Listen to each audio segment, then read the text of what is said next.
ममता बनर्जी दिल्ली में विपक्षी एकता को मजबूत करने के इरादे से आई हैं, लेकिन अब तक न तो उन्होंने सोनिया गांधी से मिलने का वक्त मांगा और न ही सोनिया गांधी ने उन्हें मिलने का निमंत्रण दिया। गोवा, यूपी सहित देश के दूसरे राज्यों में ममता बनर्जी कांग्रेस में तोड़फोड़ कर रही हैं और कांग्रेस पर ताबड़तोड़ हमले कर रही हैं। इतना ही नहीं, अब दोनों पार्टियों के बीच किसान आंदोलन को लेकर बड़ा विवाद शुरू हो गया है। ऐसे में लगता नहीं कि टीएमसी और कांग्रेस के रिश्ते सामान्य हो पाएंगे। कांग्रेस और टीएमसी के बीच दोस्ती तो दूर, अब एक और विवाद शुरू हो गया। टीएमसी का दावा है कि किसान आंदोलन को उसने इतने दिनों तक चलाया और कांग्रेस का दावा है कि किसानों के आंदोलन के पीछे उसकी बड़ी भूमिका रही। मतलब ये कि दोनों पार्टियां अब इस बात को लेकर झगड़ रही हैं कि कृषि कानूनों के खिलाफ आंदोलन को खाद पानी कौन दे रहा था और किसके इशारों पर किसानों के नेता राकेश टिकैत से लेकर राजेवाल और चढ़ूनी से लेकर योगेंद्र यादव तक काम कर रहे थे। जिस बात को अब तक किसान नेता नकारते रहे, उनके तार किसी पार्टी से नहीं जुड़े हैं, अब उसी बात को लेकर दोनों ही पार्टियां आपस में उलझ गई हैं। अब ये तो किसान नेता ही बताएंगे कि असल में वे किसके मोहरे हैं, कांग्रेस के या फिर ममता बनर्जी के। टीएमसी अगर दावा कर रही है तो उसके पीछे वजह ये भी है क्योंकि विधानसभा चुनावों के दौरान राकेश टिकैत पूरे पश्चिम बंगाल में बीजेपी के खिलाफ चुनाव प्रचार करने के लिए गए थे। विपक्षी ताकत की बातें करें तो किसानों के मुद्दे पर भी सभी विपक्षी पार्टियां एक दूसरे के साथ आने में हिचकती रहीं। ऐसे में अब कांग्रेस और टीएमसी में पड़ी दरार से इस ताकत के और बिखरने की आशंका बढ़ गई है। कांग्रेस और टीएमसी में आई कड़वाहट के बीच बड़ी वजह कृषि कानूनों के खिलाफ चलने वाले आंदोलन का श्रेय लेना है। कांग्रेस के नेता अधीर रंजन चौधरी ने आरोप लगाया कि उन्होंने किसानों का आंदोलन चलाया और अंत में जीत हासिल की, लेकिन अब इसका श्रेय तृणमूल कांग्रेस ले रही है। उन्होंने कहा कि उसका ये दावा पूरी तरह से निराधार है। चौधरी का यहाँ तक कहना है कि उनके कार्यकर्ताओं ने देश भर में कानूनों के हक की आवाज उठाई और उसके समर्थन में खड़े रहे। वहीं टीएमसी की मुखिया ममता बनर्जी किसानों के समर्थन में कभी जंतर मंतर तक नहीं गईं, फिर भी वो इसकी जीत का श्रेय लेना चाह रही हैं। तीनों कृषि कानूनों के प्रधानमंत्री द्वारा वापस लिए जाने के ऐलान के बाद अब राजनीतिक पार्टियों में इसका श्रेय लेने की होड़ मची हुई है। ऐसा करने वालों में केवल टीएमसी और कांग्रेस ही नहीं बल्कि कई अन्य पार्टियां भी हैं।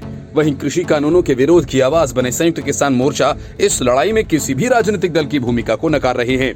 बहरहाल उत्तर प्रदेश के चुनाव को देखते हुए ये काफी खास हो गया है कि किसानों की असल जीत के हकदार कौन हैं। सभी पार्टियां इस मुद्दे पर अपनी जीत इसे बता रही हैं। सभी पार्टियां आगामी चुनाव में उतरने वाली हैं। चौधरी का यह बयान ऐसे समय पर सामने आया जब पश्चिम बंगाल की मुख्यमंत्री ममता बनर्जी अपने पूर्व निर्धारित कार्यक्रम के अनुसार दिल्ली आई हुई हैं। यहाँ पर वो पीएम नरेंद्र मोदी से मुलाकात करेंगी। 29 नवंबर से संसद का शीतकालीन सत्र भी शुरू हो रहा है। इसको देखते हुए पीएम मोदी ने एक सर्वदलीय बैठक बुलाई है और इस बैठक का मकसद संसद को सुचारू रूप से चलाना है। ये बैठक 27 नवंबर को हो सकती है। 17वीं लोकसभा का 7वां सत्र 29 नवंबर 2021 से 23 दिसंबर 2021 तक चलेगा। Report news of India. Punjab की चुनावी बिसात पर कैप्टन अमरिंदर सिंह बहुत सधे हुए कदमों से अपने मोहरे चल रहे हैं। हालांकि कैप्टन की पंजाब लोक कांग्रेस अब तक पूरी तरह से अस्तित्व में नहीं आई है और न ही अब तक कांग्रेस के नेताओं के पार्टी छोड़ने का ही सिलसिला शुरू हुआ। इस बारे में कैप्टन अमरिंदर सिंह ने कहा, मैं अलग थलग नहीं हूं, अब सभी जिलों में मेरा सेटअप हो गया है। उन्होंने कहा कि हम सदस्यता अभियान शुरू कर रहे हैं। ये कहना बहुत आसान है कि कांग्रेस से कोई मेरे साथ क्यों नहीं आ रहा है। कैप्टन ने कहा कि अगर कोई कांग्रेसी मुझसे जुड़ता है तो वे उन्हें बर्खास्त कर देंगे। जैसे ही कोई विधायक लाइन से बाहर निकलता है वे उसके फंड में कटौती कर देंगे। इसलिए मैंने उन सभी से कहा कि अभी चुपचाप बैठो, आचार संहिता लागू होने दो, फिर तुम शामिल हो जाओ। इसलिए हम आचार संहिता का इंतजार कर रहे हैं। मतलब ये कि कैप्टन अमरिंदर सिंह चुनावी आचार संहिता लागू होने के बाद कांग्रेस में सेंध लगाएंगे ताकि कांग्रेस को संभलने का मौका न मिले। ड्रग्स कार्रवाई के तहत कैप्टन के कार्यकाल के दौरान गिरफ्तार किए गए कुछ बड़े तस्करों के नाम साझा करने के सवाल पर उन्होंने कहा कि जब मैंने पदभार संभाला था तब ड्रग्स के मामलों में पकड़े गए 65,000 लोग जेल में थे। जब मैंने पद छोड़ा तो 45,000 थे। कैप्टन बताते हैं कि 6 बड़ी मछलियां थीं, लेकिन मुझे खेद है कि नाम मेरे पास नहीं है। एक आरोपी के लिए हम इंटरपोल पहुंचे थे और उसे प्रत्यर्पित कराने की कोशिश कर रहे थे। हमने आर्मेनिया और स्पेन से एक व्यक्ति को प्रत्यर्पित किया। एक व्यक्ति पहले से ही रोम में बंद है, दूसरा प्रत्यर्पण कार्रवाई से गुजर रहा है, जबकि एक और व्यक्ति जॉर्जिया से है। कैप्टन ने कहा कि मैंने ड्रग कार्टेल की कमर तोड़ दी थी, लेकिन इसका मतलब ये नहीं कि रैकेट खत्म हो गया। ये अमेरिका में समाप्त नहीं हुआ है और अमेरिका 1930 के दशक से ड्रग कार्टेल को खत्म करने के लिए काम कर रहा है। अवैध खनन में शामिल कई कांग्रेसी नेताओं के नामों का खुलासा करने के बारे में उन्होंने कहा कि मुझे बताया गया कि खनन व्यवसाय में 4 या 5 बड़े ठेकेदार हैं और छोटे साथी शामिल हैं। कांग्रेस अध्यक्ष ने मुझे बताया था कि राज्य में अवैध खनन चल रहा है और हमने कुछ नामों पर चर्चा की थी। मैंने इस मामले को देखने के लिए संबंधित मंत्री को सूचित किया था। हमें पता था कि ये लोग कौन थे, लेकिन वे पकड़े नहीं गए। जब तक ये लोग पकड़े नहीं जाते, मेरा उनका नाम लेना ठीक नहीं। भाजपा के 117 सीटों पर चुनाव लड़ने के बारे में बात करते हुए कैप्टन ने कहा कि उस वक्त मैंने कांग्रेस नहीं छोड़ी थी। कैप्टन अमरिंदर सिंह ने कहा कि हम सभी सीटों पर अपने सहयोगियों के साथ चुनाव लड़ेंगे, चाहे भाजपा के साथ तालमेल बिठाकर या सुखदेव सिंह ढींढसा के साथ। मुझे नहीं लगता कि कोई ये दावा कर सकता है कि हम 117 सीटें जीतने जा रहे हैं। Report news of India. Mamata Banerjee Delhi विपक्षी एकता के लिए नहीं आईं और न ही सोनिया गांधी से मिलने, बल्कि वे दिल्ली कांग्रेस सहित दूसरी पार्टियों का कचरा समेटने आई हैं। असल में ममता बनर्जी टीएमसी को रातों रात अखिल भारतीय पार्टी बनाना चाहती हैं, लेकिन दिक्कत यह है कि न तो ममता बनर्जी और न ही उनकी पार्टी के किसी नेता की अखिल भारतीय अपील है। यही वजह है कि वे कमजोर कांग्रेस को और कमजोर बनाकर उसकी जगह लेना चाहती हैं। दिल्ली आने के बाद सबसे पहले जेडीयू ने निकाले गए पवन वर्मा टीएमसी में शामिल हो गए। बीजेपी से वाया कांग्रेस कीर्ति आजाद भी उसी रास्ते पर हैं। हरियाणा की सियासत में किनारे बैठे अशोक तंवर भी ममता की छांव में गए। अब इन नेताओं के बल पर ममता बनर्जी को बड़ा सियासी सपना दिखा रही हैं, तो कोई कर भी कह सकता है। इससे पहले जुलाई में जब ममता आई थी तो उन्होंने सोनिया गांधी सहित विपक्ष के तमाम नेताओं से मुलाकात की थी, लेकिन उसके बाद ममता बनर्जी ने कांग्रेस की सांसद सुष्मिता देव को तोड़ा। 2024 में लोकसभा चुनाव से पहले कांग्रेस और टीएमसी दोनों विपक्ष को लामबंद करने की कोशिश में जुटे हुए हैं। अपने अपने स्तर पर उनकी कोशिशें जारी हैं। हालांकि यह तय नहीं कि विपक्ष का नेतृत्व कौन करेगा, राहुल गांधी, ममता बनर्जी, अरविंद केजरीवाल या कोई और। फिलहाल अभी हालात ऐसे हैं जिसमें साफ दिख रहा है कि ममता किसी की छतरी के नीचे जाने के बजाय सबको अपनी छतरी के नीचे लाना चाहती हैं। ममता चाहती हैं कि तमाम विपक्षी दल एकजुट होकर 2024 के लिए एक मोर्चा बनाएं।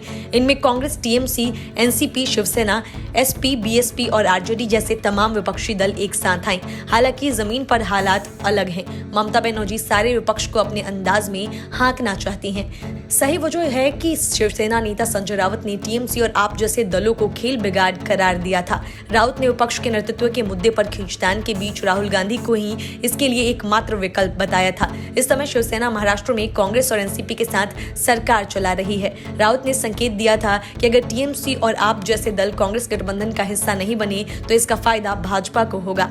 इससे पूरी चुनावी गणित पर पानी फिर जाएगा। Bureau report, news of India. Mamata Banerjee और उनकी पार्टी टीएमसी को सुप्रीम कोर्ट से तगड़ा झटका लगा है।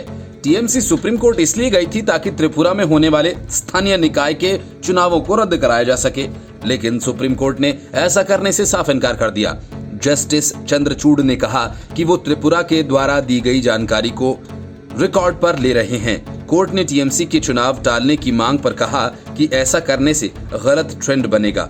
सुप्रीम कोर्ट में डीजीपी ने आश्वासन दिया है कि किसी भी राजनीतिक पार्टी को चुनाव प्रचार कार्य करने से नहीं रोका जा रहा है। पुलिस सभी पार्टियों के प्रतिनिधि को पर्याप्त सुरक्षा प्रदान कर रही है। उन्होंने कहा कि राज्य में सुरक्षा को लेकर पूरी तैयारी की गई है। सुप्रीम कोर्ट में त्रिपुरा राज्य के वकील ने कहा कि केंद्र सरकार की तरफ से पैरामिलिट्री फोर्स तैनात की गई है। टीएमसी की तरफ से कोर्ट में मांग की गई है कि जिस तरह त्रिपुरा में स्थिति है, ऐसे में सुरक्षा के मद्देनजर निकाय चुनाव को 1 हफ्ते के लिए टाल दिया जाए। टीएमसी ने राज्य में सीआरपीएफ कंपनीज की कमी की बात कहा जो भी तैनात हैं उन्हें भी हटा सकते हैं। सुप्रीम कोर्ट ने कहा कि हम जम्मू कश्मीर से कंपनीज को तुरंत हटाने का निर्देश नहीं दे सकते। सुप्रीम कोर्ट ने जोर देकर कहा कि हम राज्य सरकार से कहेंगे कि 25 तक अनुपालन रिपोर्ट पेश करे और हम 25 को ही सुनवाई कर लेंगे। त्रिपुरा हिंसा पर सुप्रीम कोर्ट ने तृणमूल कांग्रेस की याचिका की सुनवाई की। टीएमसी के वकील जयदीप गुप्ता ने सुप्रीम कोर्ट को कुछ तस्वीरें दिखाई। उन्होंने कहा कि त्रिपुरा में गंभीर स्थिति है, वहां पुलिस मौजूद है लेकिन कुछ कर नहीं रही। नारे लगाने के लिए पार्टी की सदस्य शाइनी घोष के खिलाफ एफआईआर दर्ज की गई। पीड़ित होने के बावजूद हत्या के प्रयास का आरोप का सामना करना पड़ रहा है। जयदीप गुप्ता ने कहा कि व्यक्ति हमला कर रहा है और पुलिस इधर उधर देख रही है। टीएमसी ने अपनी अवमानना याचिका में कहा कि सुप्रीम कोर्ट के आदेशों के बावजूद त्रिपुरा में चुनावों के दौरान हालात खराब हो रहे हैं। ऐसे में सुप्रीम कोर्ट त्रिपुरा के अफसरों के खिलाफ अवमानना कार्रवाई करे। इससे पहले त्रिपुरा में चुनाव को लेकर टीएमसी की याचिका पर सुप्रीम कोर्ट ने राज्य प्रशासन और पुलिस को त्रिपुरा में स्वतंत्र और निष्पक्ष निगम चुनाव कराने को कहा था। सुप्रीम कोर्ट ने कहा था कि जिन इलाकों में चुनाव होने हैं वहां सुरक्षा हो, शांति रहे। राज्य सरकार ये सुनिश्चित करे कि किसी भी पार्टी को शांतिपूर्ण तरीके से राजनीतिक प्रचार के लिए कानून के अनुसार अधिकारों से न रोका जाए। जिन उम्मीदवारों को सुरक्षा चाहिए, हम उम्मीद करते हैं कि आवश्यक व्यवस्था की जाएगी। Report, news of India. PM Modi के कृषि कानूनों को खत्म करने के ऐलान से पंजाब, हरियाणा, पश्चिमी यूपी के किसान भले ही खुश हों, लेकिन महाराष्ट्र के संतकारी संगठन से लेकर आंध्र प्रदेश के किसान संगठन तक खुश नहीं है। यही वजह है कि कानूनों को खत्म किए जाने के बाद से विरोध के स्वर फूटने लगे हैं। कानूनों को खत्म किए जाने का मतलब साफ है कि सरकार जिन सुधारों को लागू करना चाहती थी वह थम गया और किसान वहीं पहुंच गए जहां थे। अब अगर एमएसपी पर कानून बनाने की मांग को लेकर टिकैत और दूसरे आंदोलनकारी नेता अरे हुए हैं तो उन्हें इस बात का अंदाजा नहीं है कि एमएसपी पर कानून बना देने से न तो किसानों का भला होने वाला है और न ही व्यापारियों का। यही वजह है कि कृषि कानूनों को खत्म किए जाने के फैसले से सुप्रीम कोर्ट की ओर से नियुक्त किए गए पैनल के सदस्य असंतुष्ट नजर आ रहे हैं। उच्चतम न्यायालय द्वारा नियुक्त समिति के सदस्यों में से एक अनिल धनवट ने भारत के मुख्य न्यायाधीश एनवी रमन्ना को एक पत्र लिखा है। इस पत्र में उन्होंने 3 कृषि कानूनों पर रिपोर्ट को जल्द से जल्द सार्वजनिक करने पर विचार करने या समिति को ऐसा करने के लिए अधिकृत करने का आग्रह किया है। शेतकारी संगठन के वरिष्ठ नेता धनवट ने कहा कि वह अगले कुछ महीनों में 1 लाख किसानों को गोलबंद करेंगे और कृषि सुधार की मांग को लेकर उन्हें दिल्ली लाएंगे। प्रधान न्यायाधीश को 23 नवंबर को लिखे पत्र में धनवट ने कहा कि संसद के आगामी शीतकालीन सत्र में 3 कृषि कानूनों को निरस्त करने के सरकार के फैसले के बाद समिति की रिपोर्ट अप्रासंगिक नहीं है। हालांकि उनका मानना है कि सिफारिशें व्यापक जनहित की हैं। धनवट का मानना है कि रिपोर्ट उन किसानों को सही रास्ता दिखा सकती है जिन्हें गुमराह किया गया है। धनवट ने अपने पत्र में कहा है कि रिपोर्ट एक शैक्षिक भूमिका भी निभा सकती है और कई किसानों की गलतफहमी को कम कर सकती है, जो मेरी राय में कुछ नेताओं द्वारा गुमराह किए गए हैं। 3 सदस्यीय समिति ने 19 मार्च को शीर्ष अदालत को रिपोर्ट सौंप दी थी, लेकिन रिपोर्ट को सार्वजनिक नहीं किया गया है। इससे एक दिन पहले धनवट ने इस रिपोर्ट के बारे में बताया था कि रिपोर्ट गोपनीय दस्तावेज है। हालांकि इससे कृषि कानूनों में शामिल किए गए विवाद निवारण प्रणाली के संबंध में राजस्व अदालत को अधिकार दिए जाने के संबंध में भी सिफारिश की गई है। धनवट ने कहा कि समिति के किसानों की शिकायतों एवं विवादों के निपटारे के लिए न्यायाधिकरण या परिवार अदालत की तर्ज पर एक व्यवस्था तैयार करने का सुझाव दिया है, जहां सिर्फ किसानों से जुड़े मुद्दों की ही सुनवाई हो। हमने मंडी से संबंध में उपकर को लेकर भी सुझाव दिए हैं। उपकर किससे लेना है, इसके अलावा एमएसपी को लेकर भी कुछ सुझाव दिए हैं, जहां हमारा मानना है कि प्रत्येक राज्य की परिस्थितियां और उपज भिन्न भिन्न होती हैं। इसके अलावा वैकल्पिक फसल के संबंध में भी सुझाव दिए हैं। इसके साथ ही धनवट ने यह भी कहा कि एमएसपी पर कानून लागू करने का फायदा न तो किसानों को होगा और न ही व्यापारी और ट्रेडर्स को। धनवट ने कहा कि एमएसपी पर कानून लाने के कारण अर्थव्यवस्था के लिए संकट की स्थिति पैदा हो सकती है। Bureau report, news of India.